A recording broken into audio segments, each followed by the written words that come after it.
All right, everybody, thanks for joining. This is Bill Van Orsdel from BookFuel with today's Wednesday webinar.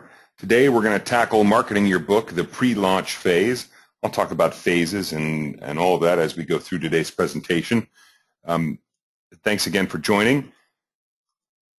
Before we get started, I want to let everybody know that we're recording this for playback later. So in case you have to leave or you want to rewatch it later, sometime around midnight tonight, you should collect an email link with a playback link for the presentation, including all the slides and all of the audio.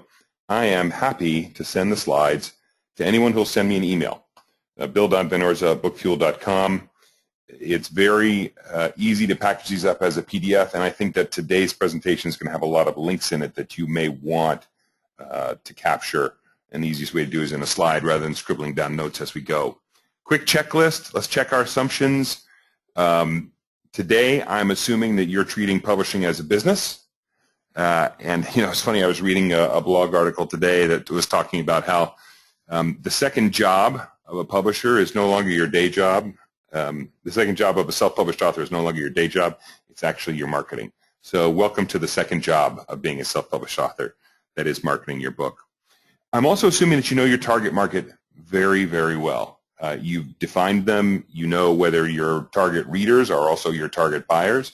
For some of you, they may be a different group, and you've defined that. You've written that out in a statement. My target readers are, and it's a very narrow, well-defined group of people. And not only have you done that, but you know where they go or where they are to be found, where they aggregate online and in the offline world. And I'm going to assume that your book is polished, it's edited, and it's nearly ready for publication. It might be text ready, maybe you're just working on the final layout or you're working on the book cover. But the reason, of course, I'm assuming it's ready, you'll see when we come up on some of these marketing ideas. A quick word from our sponsor, BookFuel. This is not a sales pitch. This is more of a how-to-do. I'm sorry, this is not a how-to-do. This is more of a here are the things that you should give your attention as a self-published author. We have this great product called BookFuel.com. It's really an online service. It's a web wizard. It's an assistant. It's a publishing assistant. I think you could get some traction if you check it out. Helping writers become successful authors is our #1 priority, hands down. I'm going to start with the same slide that I always wrap up with, which is the key points that we're going to talk about today. And the first one is that you should create an author-driven, phased marketing plan. I'll talk about those phases again and the importance of sort of only planning on doing the marketing that you will actually execute. I think that's a pretty good rule to live by. You also need to have some understanding of consumer behavior, consumer buying behavior. I've got 3 or 4 or 5 different models. We'll talk about them just very briefly. We don't have to be an expert in marketing to apply marketing principles to our work as self-published authors.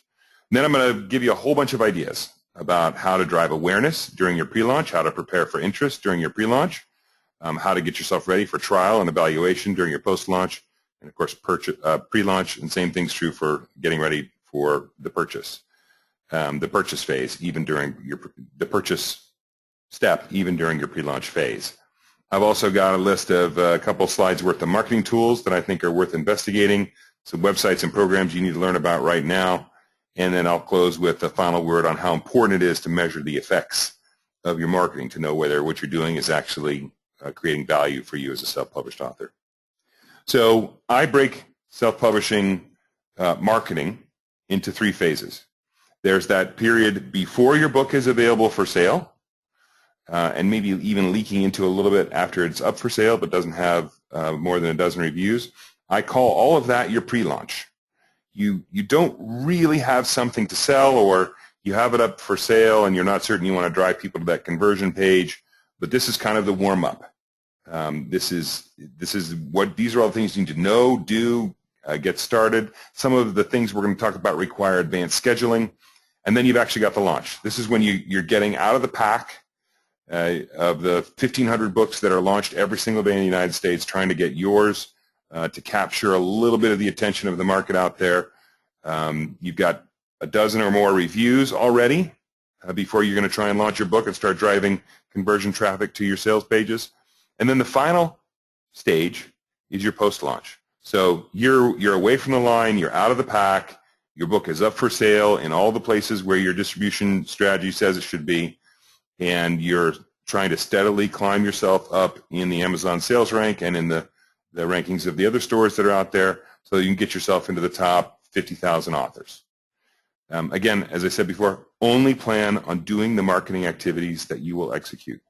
And I want to encourage you to, at any time, I've tried to eliminate as much jargon as possible, but at any time, if you want me to slow down, speed up, answer a question, throw me a question up in the question box in your interface, and I'll shout out, give you some kudos. I'll try to answer the question right there, or we'll put it in the parking lot for afterwards.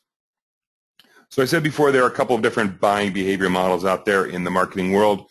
Common one that you might see is number 4, awareness, interest, decision, action. Another pretty common one is number 2.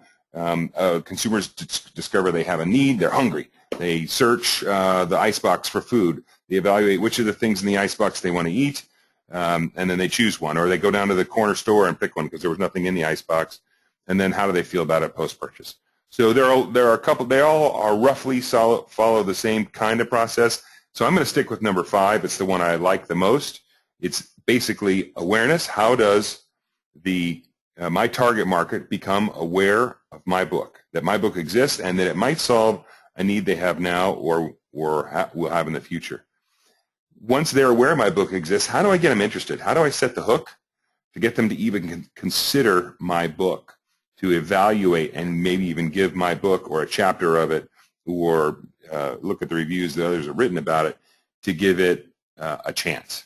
So awareness, interest, and then we go into the evaluation/trial, and then into the purchase phase. Now, there's always repeat purchase, especially if you have more than one book out, or you have a book that people might give as gifts. So you could tack that one onto the end of this, but we're going to just focus on the number 5 model today.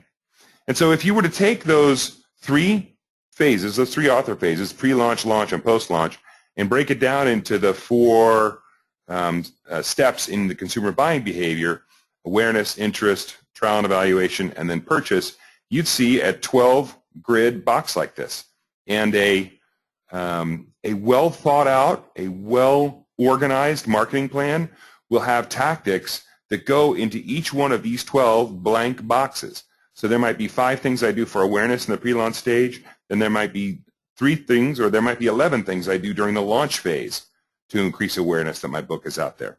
There might be 4 more long-term things that I do during the post-launch phase, or some of those might be continuations of what I did during the launch phase for my book to continue to drive awareness. So I have a whole layer of awareness things that I'm going to do to drive people toward my website, to drive them toward my sales pages for Amazon.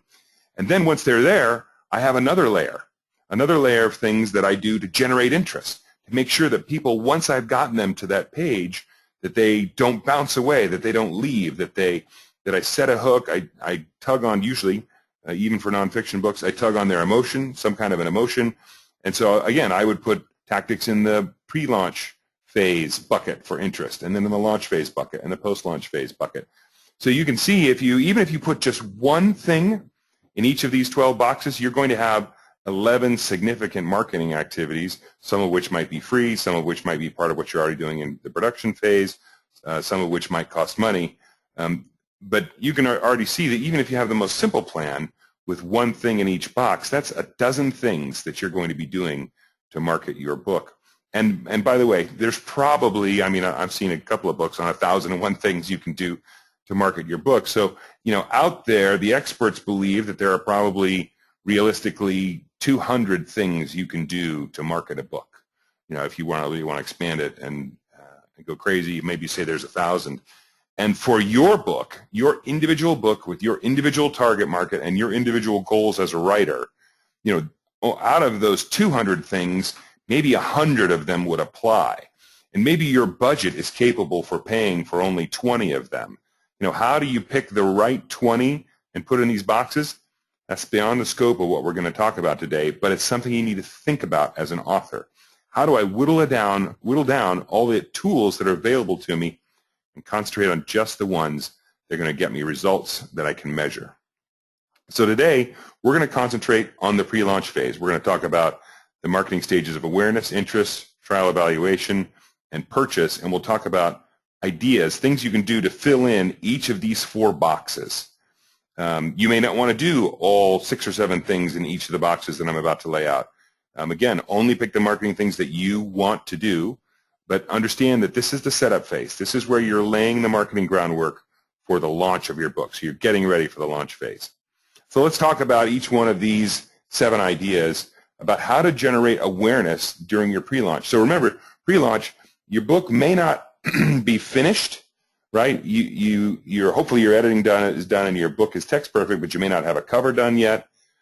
So we're early on the process, but you do have some atomizable content that you can put out there. So let's talk about some of those. So everyone on the call is going to do a book cover or has already done a book cover. And if you did the book cover, or while you're doing the book cover, it's you can make a game or run a poll or run a contest out of your book cover selection. Most book cover artists or services will give you back, or if you're going to create it yourself, you'll probably create 3, 4, 5, maybe even 6 different directions for your book cover. And each one of them will be sort of a rough example or a composite of what it could look like. You can take those 6, throw them up in a poll service, and ask your future or current fans or current users of your service, if you've got a nonfiction prescriptive book, to vote on which of these covers is most compelling. Which of these covers makes me want to run out and buy this book? That's an easy way to generate awareness that you have a book coming and that it will be out soon if you're asking people to help you with your book cover selection. And of course, anytime you engage your fan base, make sure, of course, that you're humble, thankful, and that you actually listen to their feedback. So that's pretty important. The number one thing, I know I have it on here as number 2, but the number one thing that I tell all authors, especially nonfiction authors, is that you need to be building a permission-based email list.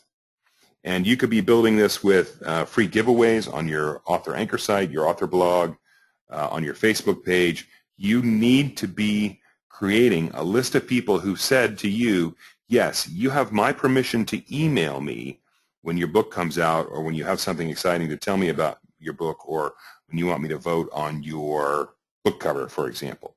So building that permission-based email list, pre-launch, during launch, post-launch, this is certainly one of those things that lasts throughout all of the stages of your marketing, all the phases of your marketing. It's absolute gold for any self-published author. If you haven't looked into Wattpad, or it has a smaller competitor out there called Figment.com, and you've got a fiction book, doing chapter releases on Wattpad, especially if you have a YA book or young adult fiction book, this is a great way to gain a following and to get some feedback about your writing and about your story and about how things are progressing. So if you haven't looked at Wattpad already, you should take a look at it. Set up an account. And just like all these services, and I'll start with Wattpad, I know that none of you out there would say to yourselves, well, I plan on creating an ebook of my book, even though I've never read one. And I don't know what an ebook looks like. I've never thumbed my way through one. I know that everybody out there who says they're going to create an ebook out of their book has actually created an ebook. Well, Wattpad and many of the services I'm going to mention next, like Goodreads and so forth, they're all the same. You want to go out there and you want to make an account on Wattpad, and maybe the first thing you do is not uploading a chapter in your book, but actually go out there and look and see what other authors are doing, and by the way, what other successful authors seem to be doing. That is, authors who have the greatest following on Wattpad. But consider using Wattpad or Figment as a method of generating some awareness before your book's even done. There are plenty of people that post on Wattpad before they've even, with their rough drafts of their chapters, and they get feedback about their story arc and their character arc and their plot choices, and they let that feedback inform their writing of the rest of the book. So that's a very valuable way to generate some awareness during your pre-launch.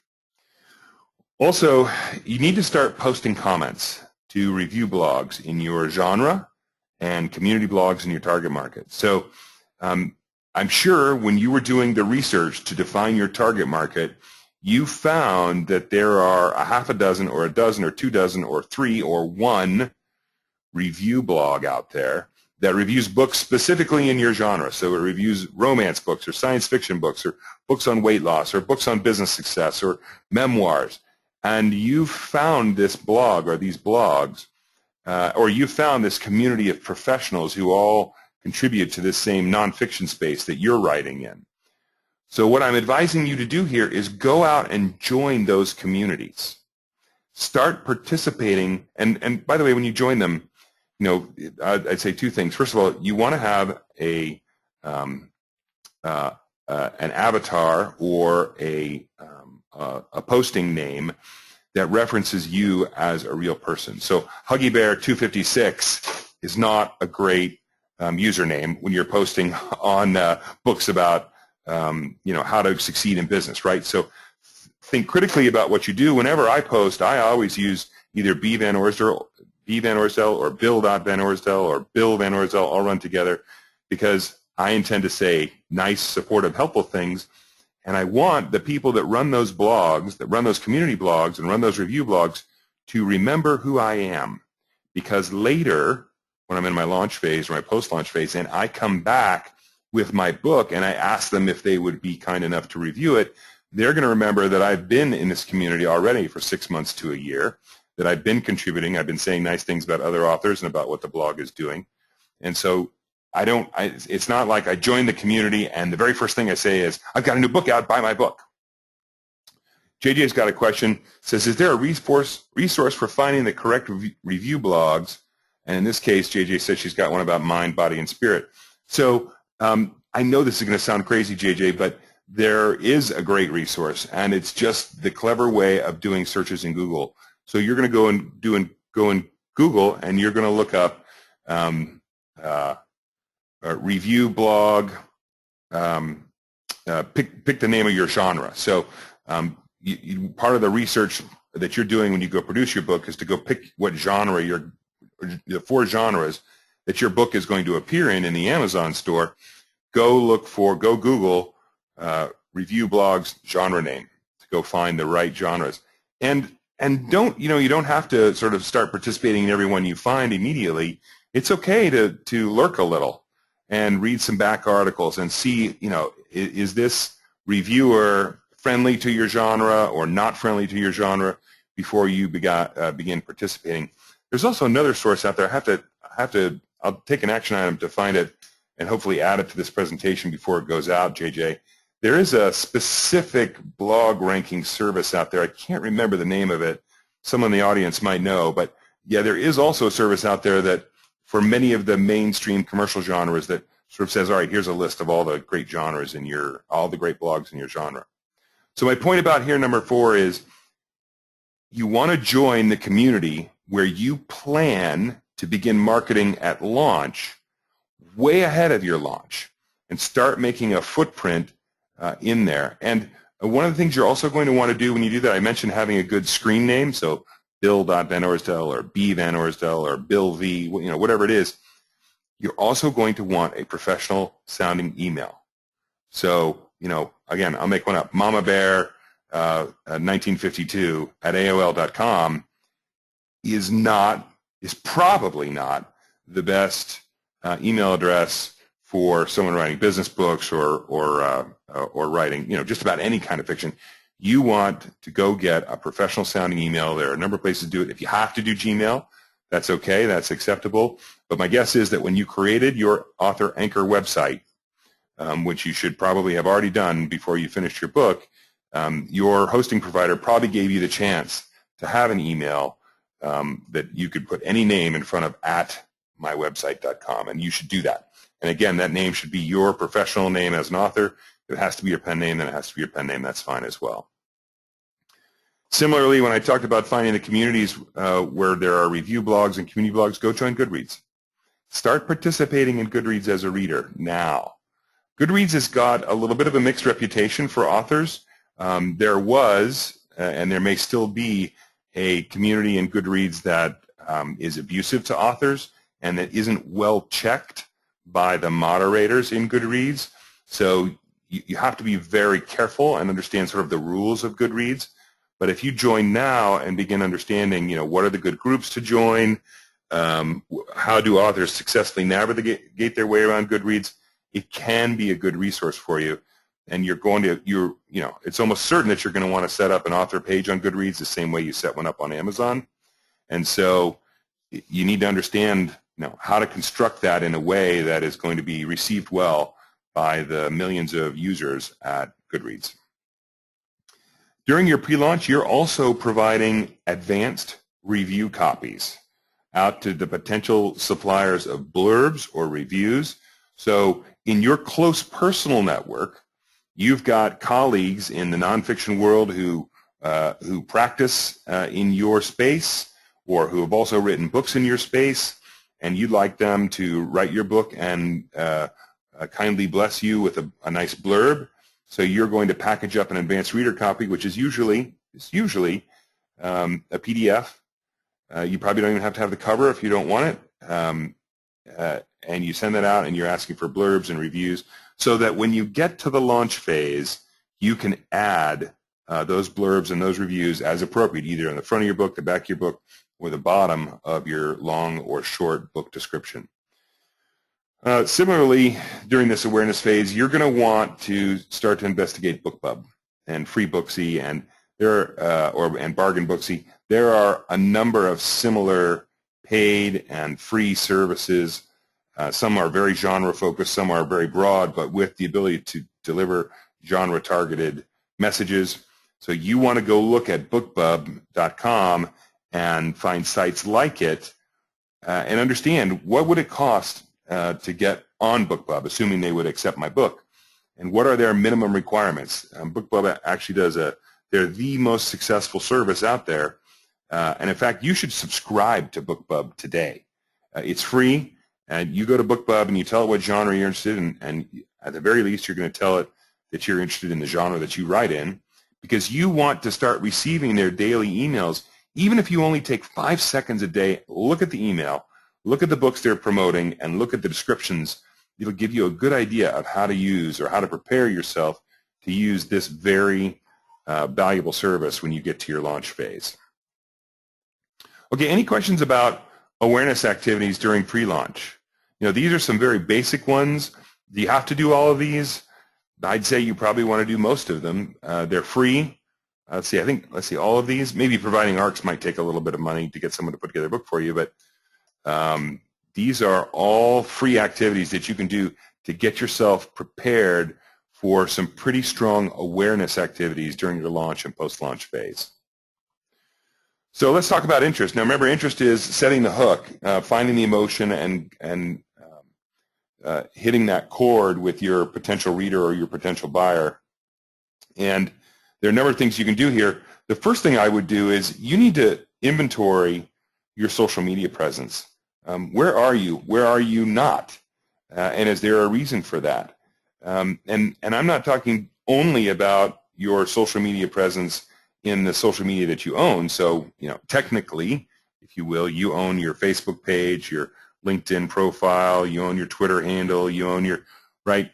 You have you set up a congruent or harmonious banner or look or brand across all of these sites? And by the way, then there's also all the places where you want to be commenting or guest blogging. So, are you out there in social media joining in on the communities where you're later going to be marketing your book? You need to take a strong inventory and see what's out there, and where you're not participating, begin participating. And I don't mean you should be doing this for 8 hours a day. This should hopefully be no more than 30 minutes a day, these social media activities that you do.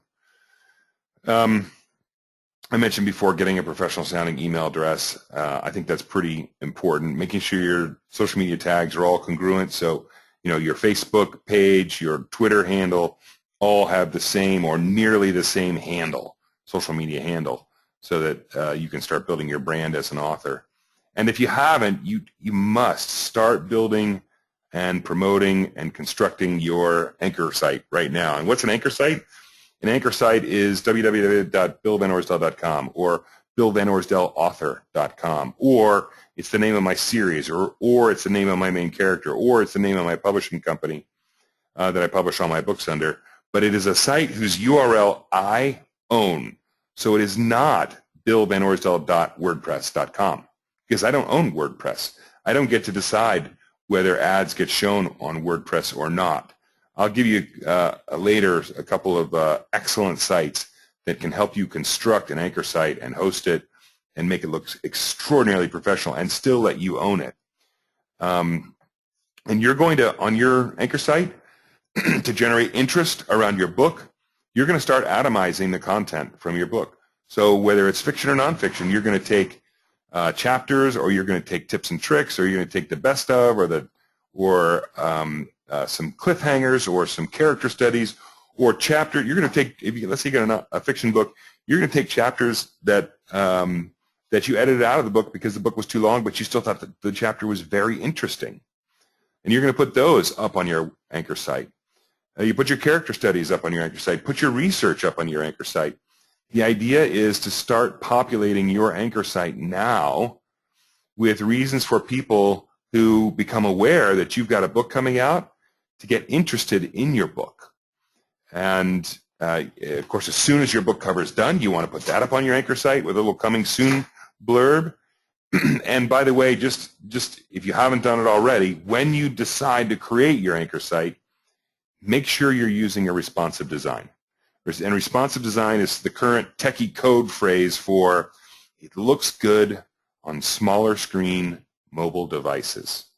So when people hear about you, or they scan your QR code on the back of your bookmark, or on the back of your author business card, and they're on their phone or they're on their tablet, and they're visiting your website still looks as good as it can on a small phone, or on a mini tablet, or on a standard size iPad tablet. So responsive design is something that you want to look for or ask for when you're building your anchor site. It's pretty important. There are a number of studies out that indicate the rise of mobile devices is sort of unstoppable. And there are now more mobile devices out than there are PC devices. And in fact, I think the last study I saw said that there are more mobile devices being manufactured every day around the world than there are people being born around the world every day. So there are a lot of website gurus who will tell you design for mobile devices first, and that's what a responsive design does for you. You need to, as you're getting ready for the interest stage during your pre-launch phase, you want to tighten up your metadata. Make sure that you're using SEO friendly keywords and key phrases. You need to work on your long and your short book descriptions, so that when you're not around to talk about your book, these book descriptions are what is doing it for you, and they're selling your book. You know, I've seen more than one recommendation that says you almost have to hand sell your first 1,000 books, and once you can get that far, the word of mouth will pick up on its own. The ARCs that we talked about earlier, the advanced reader copies, share those with peers, and take the blurbs that you get back and generate a little buzz. That's a great way to generate interest in an upcoming book. Hugh Howey did this pretty effectively when Ridley Scott optioned his book Wool. He made a little splash with that in the press, and that happened to be what grabbed my attention to go pick up his book for the first time. I thought, because Prometheus had just been out, I thought if Ridley Scott liked this book, then I might like it too, so I went and bought it. If you've got a non-fiction book, you need to start collecting testimonials. I mean, especially if you've got a prescriptive nonfiction book, so a diet book, or a personal transformation book, or a overcoming obstacles book, or a personal success transformation book. You want to go out and start collecting testimonials from the people that are already following your advice, using your program, and getting results. You're going to need those testimonials later.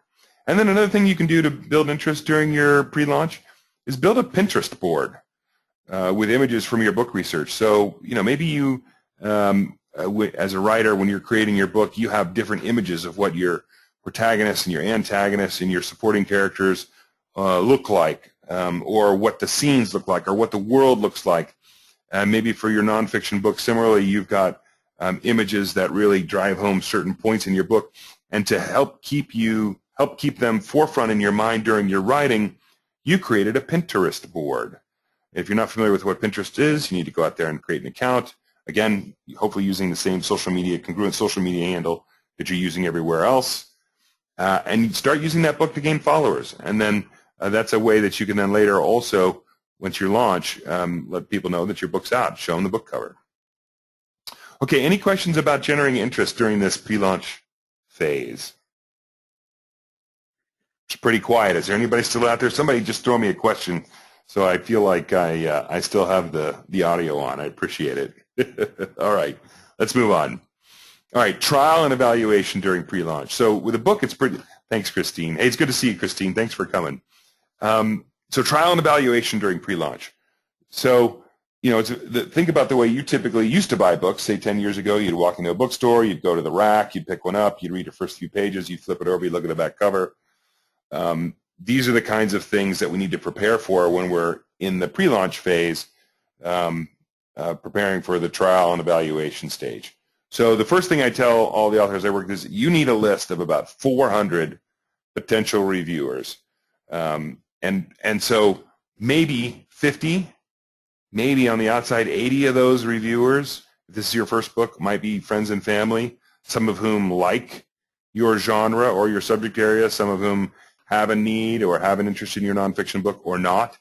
But what you really want is you want the hardcore Amazon reviewers out there. You want to create a list of 400 potential reviewers and expect, just to make sure you understand, expect that only about 10% of those reviewers will actually write a review, maybe even just 5%. So out of these 400 names, you may get 20 reviews. So you need to assemble this list. You need to complete your availability research, and that's simply you've got to email them and ask them, are they still accepting books for review? Do they still accept books in your genre? Are they still accepting books from self-published authors?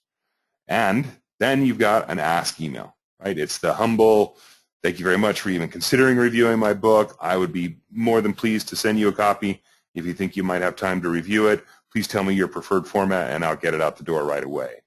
And as you get close to having that review copy available, either in a print-on-demand setup or in a good ebook, that's when you launch that email campaign.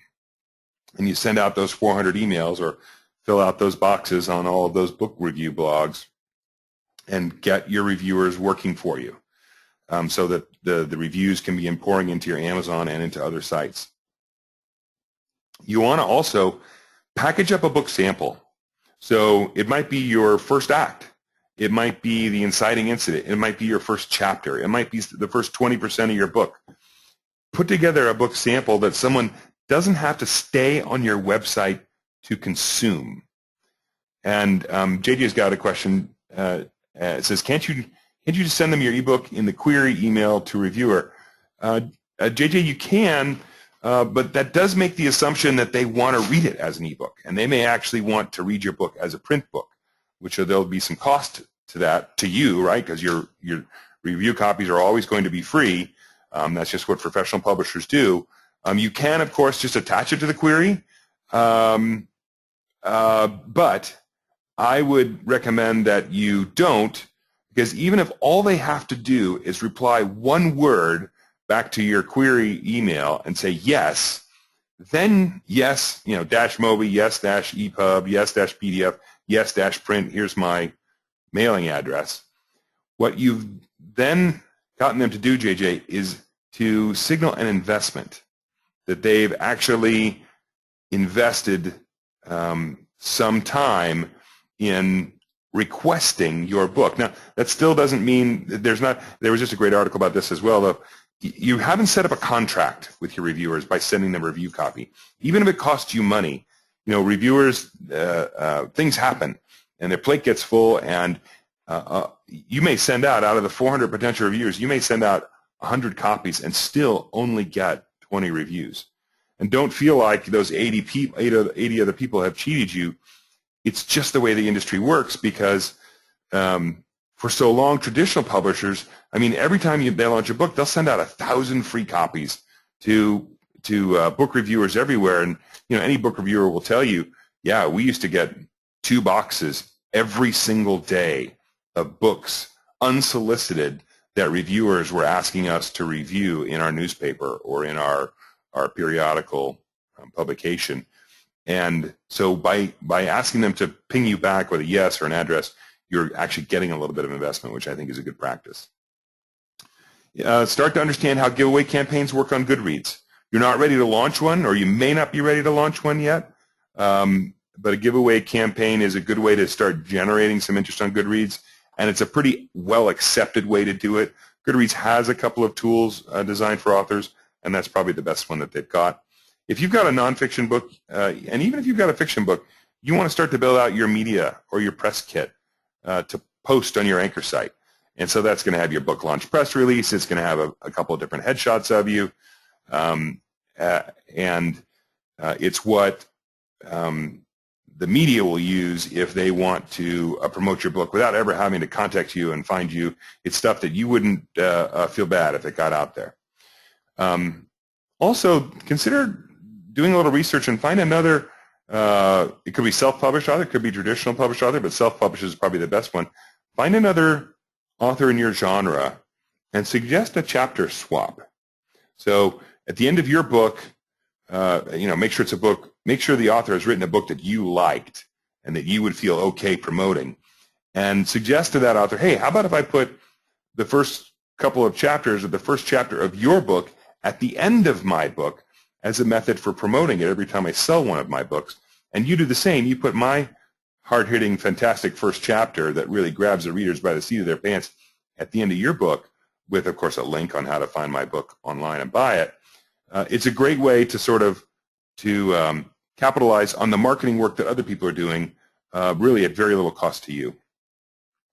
Also, I want you to consider a professional copywriter review of your book descriptions, or even your editor. I mean, Christine would probably agree with this. In fact, I think I saw her write an article about this a couple of days ago, or maybe a couple weeks ago. You know, copywriting is not something that as authors, we're typically adept at, and that's okay. We write books. We don't write advertising copy, but your book description is advertising copy, and it needs to be sharp. It needs to set an emotional hook, whether it's fiction or nonfiction, and it would be great to have a professional look at that and help you craft a very compelling long and short book description. Okay, purchase. You said, Bill, that my book's not available for purchase yet. How could you possibly do anything during the pre-launch phase to set up for purchase? Well, there's actually quite a bit you need to do to get yourself ready for the purchase phase. So you need to find out if in your state, if it's possible to join the Amazon affiliate program. And if it is, you probably want to join the affiliate program, and so that you'll be able to later secure some affiliate tag book links. That means that if you're going to promote your own book from your website and send traffic to Amazon, so you've spent your marketing time, energy, and dollars driving traffic to your website, and you've decided, because it's a valid choice, not to sell your book directly to the people that visit your website, but instead send them off to their favorite ecosystem retailer, so it's Amazon, Barnes & Noble, Apple, so on and so forth. At least get the affiliate fee from Amazon for that link that you send out to them. Also, Amazon has the ability to show you how to put a book widget on your anchor site. There are some other services out there as well that can help you do a book widget for your anchor site, but a book widget can look really good if done properly in the sidebar of your anchor site. Also, you want to give some real thought here to your optimal channel/distribution strategy. There's a lot to be learned about the KDP Select program. There are a lot of opinions out there about whether the restrictions, which is specifically the exclusivity that Amazon requires of the KDP Select program, are worth it, whether they're worth it long time, whether they're worth it short term. So you want to go look and understand, what does the KDP Select program do for me, and how does it impact either my launch or my long-term or my short-term distribution strategy. And distribution strategy is nothing more than simply, where is it that I'm going to put my books up for sale? I'm going to put them up for sale in CreateSpace. I'm going to put them up for sale in Barnes & Noble, on the Google Play Store, on the Apple Store. where am I going to do that? And if I choose KDP Select, what does that do to that strategy, including putting them up for sale on my own website? Also, you may want to think about, especially if this isn't your first book, right? If this is your second or third book, or especially your second or third book in a series, you may want to look at the Smashwords pre-order functionality and see if that fits your channel and distribution strategy. Pre-orders aren't available to self-published authors at the Amazon store. I hope they become available someday. They're just not available yet. But Smashwords has created a deal with Barnes & Noble and Kobo and Apple, I believe, to do pre-orders. Now, this is something that requires 4 or 5 weeks of advanced planning, so you can't just decide that you're going to do it this weekend and hope it works next Friday. But all of the details can be found on the Smashwords.com website. And if either this is not your first book and or part of a series, or you are planning a very big marketing program to support the launch of your book, this is something worth looking at, because pre-order success can drive your book up the bestseller list and help you keep it there with sort of an echo effect afterwards. If you're planning on selling your ebook from your anchor site, you should look at Gumroad, gumroad.com. It's got a great utility. Now, there may be e-commerce functions built into whatever anchor site provider you select, but if you're going to do this yourself, like let's say you've gone to GoDaddy, you bought a URL, you had them set up the WordPress blog for you, you can use Gumroad very easily to sell digital content from your website. So you may actually sell your book, you may sell pieces of your book, you may sell enhancements to your book. Gumroad is a great way to do it. And if you are planning on selling at the back of the room and you haven't set up Square or something like it, you probably want to look into doing that as well. So especially if you've got a nonfiction book, or if you plan to do a lot of speaking engagements, even with your fiction book, where you're going to try and sell at the back of the room, find a mobile payments accepting tool like Square.com and give them a try. Okay, so I've talked about a bunch of tools in those 4 pages of ideas. I'm going to add some more to them. We talked about the Amazon Affiliates Program and how valuable that can be. I'm also going to recommend the WordPress blog software on your site. Don't go set up a blog at yourname.wordpress.org or com or whatever, because, again, you want to own and control your own site. And the reason I recommend WordPress is not necessarily because it has to be the best or the biggest, but because there are so many relevant plugins for authors, and they're very easy to set up, very easy to use and maintain. There are a lot of very cool and interesting things you can do with WordPress plugins as an author promoting your book. I talked before about keyword and key phrase selection. You can use the Google AdWords tool. You can also use ubersuggest.org. As you start heading toward launch, you may decide that you want to use this tool called Hootsuite. It's probably one of the best social media messaging scheduler tools out there. It's probably definitely one of the biggest. Although I have heard some issues about it. You want to go take a look at Hootsuite and understand what it can do for you, how much time it can save you, and if you are going to be running a book launch that depends heavily on a social media presence, then Hootsuite is definitely something you want to take a look at. If you want to do link shortening and tracking, if all you care about is the shortening, you can use tinyurl.com. But if you want shortening and tracking, bit.ly.com is a great way to do it. I said before that you need to create an email list, a permissions-based email list that you can mail to let them know about your upcoming launch, your next book, your series, your book cover contest, your new Pinterest editions. Aweber and MailChimp are very, very good, affordable, easy-to-use services. Look into Google Hangouts, especially if you're doing nonfiction. And there's also, I think it's called Google Helpouts. I have to go look. I tried to set up a Google Helpout account yet, but I haven't been approved yet. The Google Hangouts are a great way to engage your audience. So you should understand what they are and if they're applicable, especially if you've got a nonfiction book, to your efforts to reach out to your market. And then some more recommendations. I said before, check out the Goodreads and the Goodreads giveaway programs, but also take a look at Library Thing. Library Thing was sort of the Goodreads I think it actually came before Goodreads, but it didn't. It was more of a part-time endeavor for its founder and didn't take off the way Goodreads did. I mentioned Wattpad and its smaller competitor Figment. Give those a shot. If you haven't looked at Author Marketing Club already, I subscribe to it. I like it a lot. Although I was on it last night and I was having a lot of trouble with its videos. But Author Marketing Club has some tools on it that I really like.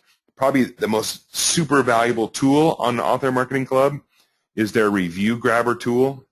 And that's the tool where you open up the tool, and you have to subscribe to Author Marketing Club to get it. So it's $105 for the year. You open the tool, you tell it, here's the author and the title of a book that's like mine or that's in my genre or that people who read this book might also like my book. And their Review Grabber tool goes out and scrapes Amazon and brings back to you the email addresses and or blog URLs for every reviewer that has reviewed that book, which then helps you build your list of 400 reviewers that you're going to try and reach out to.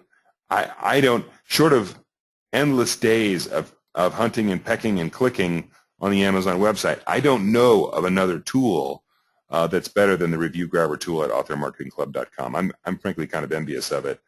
I'd like BookFuel to have a tool like that. But it's a fantastic tool. They've also got another very good tool which is available for free, or at least it's available in their trial membership, which is their Amazon Description Enhancer. You should definitely take a look at Author Marketing Club. If you're doing nonfiction, you're also going to want to look at what your Cloud score is. Cloud is, you can decide whether you believe in it or not, but in theory, it's a measure of your impact on the web. And if you have a nonfiction point of view, particularly prescriptive nonfiction, and you want to know how you're doing in terms of your personal reach in the marketplace, Clout.com is a great way to find out, track, and see what's working, what's not.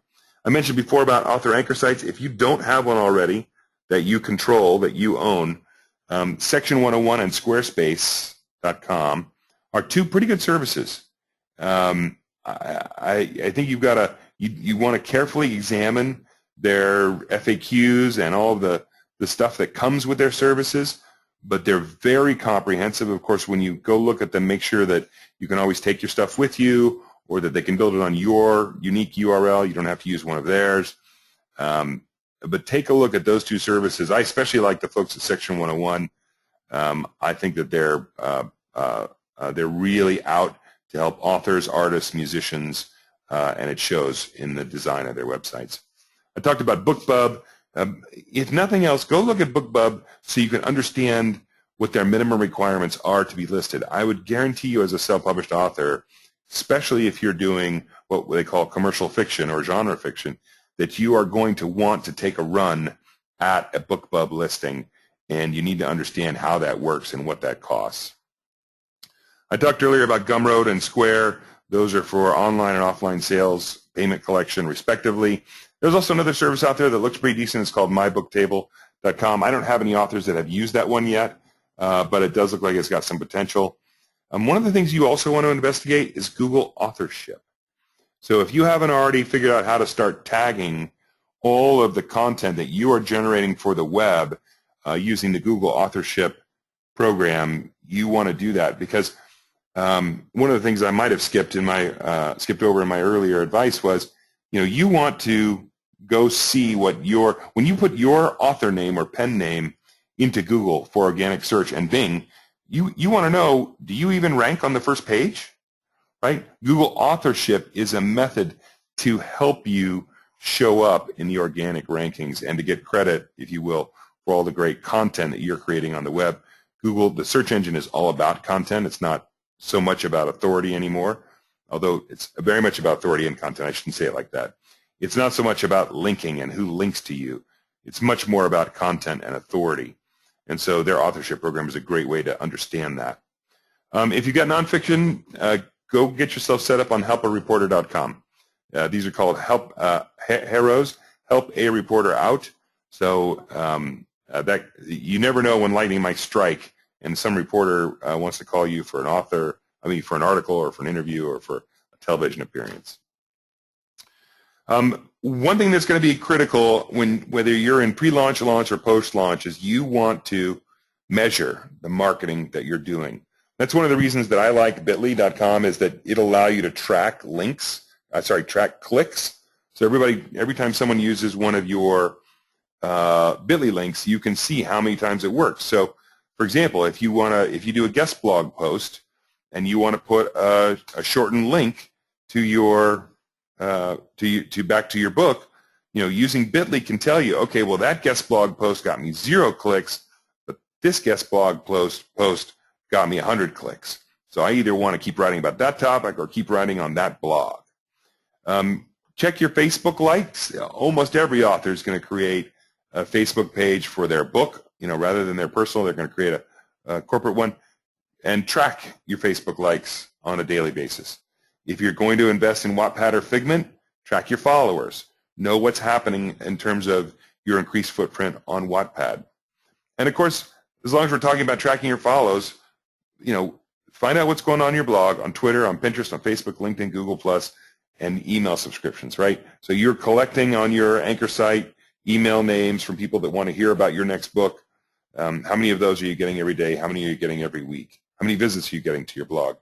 Set up Google Analytics on your anchor website so that you can track what is working. What articles are getting the most clicks? What is generating the most traffic? Where are you getting bounces? Google Analytics is it's a little techy, but once you get the hang of it, the reports can be very, very valuable when you're trying to make sure that the content you place on your anchor site is getting the traction with your engagement with your audience that you intend. I mentioned a few minutes ago about using Google and Bing organic search on your author name or your pen name. You also ought to go in and set up some Google alerts. So just Google them, Google Alerts. Set a Google alert for your title, for your author name, pen name, maybe even for if it's unique, for your protagonist and antagonist names, and see how they're showing up. It'll give you a good sense of what kind of impact your marketing is making in the market, but it may also uncover for you some opportunities, some creative marketing opportunities you didn't think about before. So if you're, or even if you got a nonfiction book, set a Google alert for your subject area or topic area. You may have to fine-tune your alert a little bit so that you're not getting overwhelmed with Google alerts, but this is a daily or weekly report that will tell you what is the web doing out there with your name or your book title or your subject area or your character's name. And it can provide you, as I said, not only a measure of how well you might be doing, but also might tell you or alert you to marketing opportunities that you serendipitously hadn't thought of before. Trackyourcloud.com score. Once you go to cloud, you'll get a sense of what I mean there. So, final recommendations. We're back where we started. And I hope that I haven't made this too confusing, this concept of a phased marketing plan. We'll just go back to that grid real quick. Here we are. We just talked through a bunch of ideas for your setup, for your pre-launch phase in each of these 4 marketing stages. You can pick whichever behavior model you want to track. These are just the way I like to aggregate them into these 4 stages. But all we've talked about so far is pre-launch. 2 weeks from today, we'll talk about the launch phase. There'll be a lot more tips and tricks and things to do in the launch phase and the post-launch phase. I'm almost reluctant to talk about marketing because every book is different. Every target audience is different. Every book is a different quality. Every author's goals are different. And it's very hard to give blanket advice to everyone that everyone should follow. As you look through these tips, maybe you picked out 2 or 3 per page that you want to do and the rest you'll ignore. That's perfectly fine. We talked about a whole bunch of different ideas. I'll be happy to send these slides out to anyone that wants them. There were a bunch of tools as well. But finally, at the end, I would say, don't add a marketing program to your plan unless you will actually do it. And then when you do it, measure what happens. We've got a few minutes for questions. If anybody wants to throw up a question for me in the question box, I'll be happy to take it. Otherwise, we'll end a few minutes early.